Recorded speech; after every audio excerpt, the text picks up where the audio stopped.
Hi friends, எல்லாரும் எப்படி இருக்கீங்க? Welcome back to my channel Chaya Aarthi's vlog. என்னோட சேனல் ஃபர்ஸ்ட் டைம் பார்க்குற மாதிரி இருந்தால் கண்டிப்பாக சப்ஸ்கிரைப் பண்ணுங்கள். மறந்துடாமல் பெல் ஐக்கானை ப்ரெஸ் பண்ணுங்கள். அப்போ தான் நான் போடுற வீடியோ உங்களுக்கு நோட்டிஃபிகேஷனாக வரும். இன்றைக்கி நம்ம ஒரு சிம்பிளான சைடிஷ் ரெசிபி தாங்க பார்க்க போகிறோம். இது இட்லி, தோசை, சப்பாத்திக்கு சூப்பராக இருக்கும்.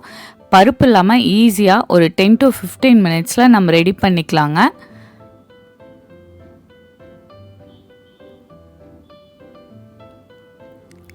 இது இட்லி தோசைக்கு தொட்டு சாப்பிட தேவையில்லைங்க, அப்படியே ஊற்றி சாப்பிட்லாம், அவ்வளோ டேஸ்ட்டாக இருக்கும். நான் இன்றைக்கி இதை குக்கரில் தாங்க செய்ய போகிறேன். குக்கர் வச்சுட்டு எண்ணெய் வந்து ஒரு 1/2 ஸ்பூன் ஊற்றிக்கலாங்க. தாளிக்கிறதுக்கு வந்து கடுகு 1/2 ஸ்பூனும் ஜீரகம் 1/2 ஸ்பூனும் ஆட் பண்ணிக்கிங்க.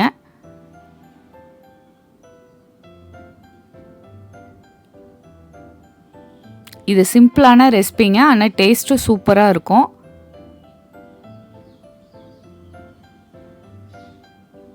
நான் சின்ன வெங்காயம் வந்து ஒரு 10 ரவுண்ட் ரவுண்டாக கட் பண்ணி ஆட் பண்ணியிருக்கேன். தக்காளி 2 மட்டும் ஆட் பண்ணியிருக்கேங்க. பூண்டு ஒரு 10 ஆட் பண்ணிக்கிங்க.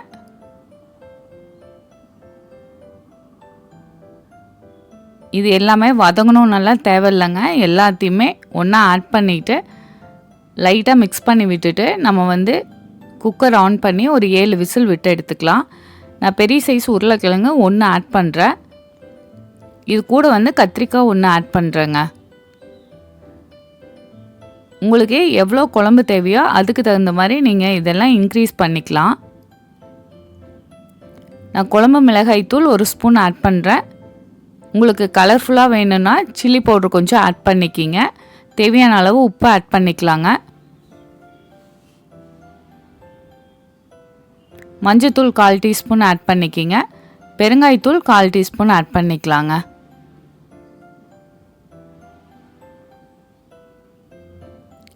நல்லா மிக்ஸ் பண்ணி விட்டுக்குங்க.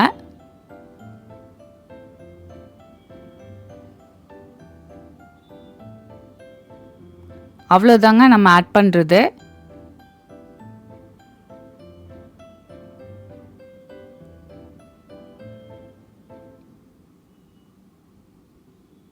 லைட்டாக வதங்கினதுக்கப்புறம் 1 டம்ளர் தண்ணி ஆட் பண்ணிக்கலாங்க. ஆட் பண்ணிவிட்டு லிட்டை போட்டு ஒரு 6லேருந்து 7 விசில் விட்டு எடுத்துக்கலாங்க.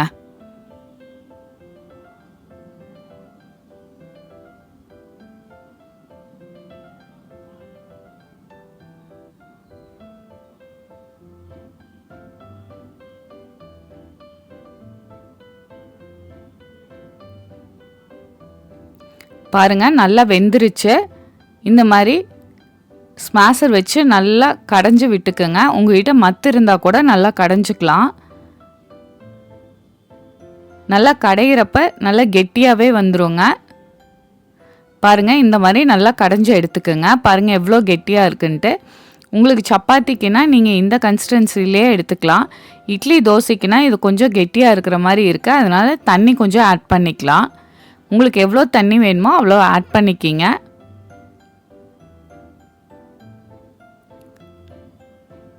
ஒரு 2 நிமிஷம் இந்த மாதிரி நல்லா கொதிச்சதுக்கப்புறம் ஃபைனலாக கொத்தமல்லி எல்லாம் இதில் ஆட் பண்ணிக்கலாங்க.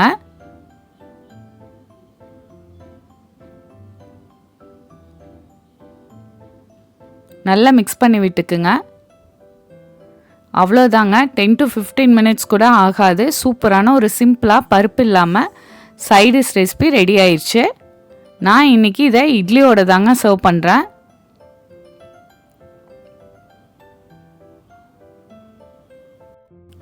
இட்லி தோசைக்கு இந்த கன்சிஸ்டன்சியில் இருந்தால் சூப்பராக இருக்குங்க. நான் சுட சுட இட்லியோட சர்வ் பண்ணுறேங்க இன்றைக்கி. கண்டிப்பாக இந்த சூப்பரான சிம்பிளான சைடிஷ் ரெசிபியை ட்ரை பண்ணி பார்த்துட்டு கமெண்ட் பண்ணுங்கள். உங்கள் ஃப்ரெண்ட்ஸ்க்கு ஷேர் பண்ணுங்கள். என்னுடைய சேனலில் நிறைய ஹெல்த்தியான ரெசிபிஸ், இன்ஸ்டன்ட் ரெசிபி இருக்குது. டைம் கிடைக்கிறப்ப செக் பண்ணி பார்த்துட்டு ட்ரை பண்ணுங்கள்.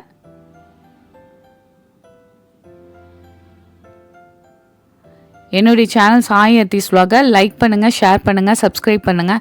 மறந்துடாமல் பெல் ஐக்கானை ப்ரெஸ் பண்ணுங்கள். அப்போ தான் நான் போடுற வீடியோ உங்களுக்கு நோட்டிஃபிகேஷனாக வரும். இன்னொரு இன்ட்ரெஸ்டிங்கான ஹெல்த்தியான ரெசிபிலாம் உங்களை மீட் பண்ணுறேன். ஹெல்த்தியாக சமைப்போம், ரசித்து ருசித்து சாப்பிடுவோம். Thank you so much.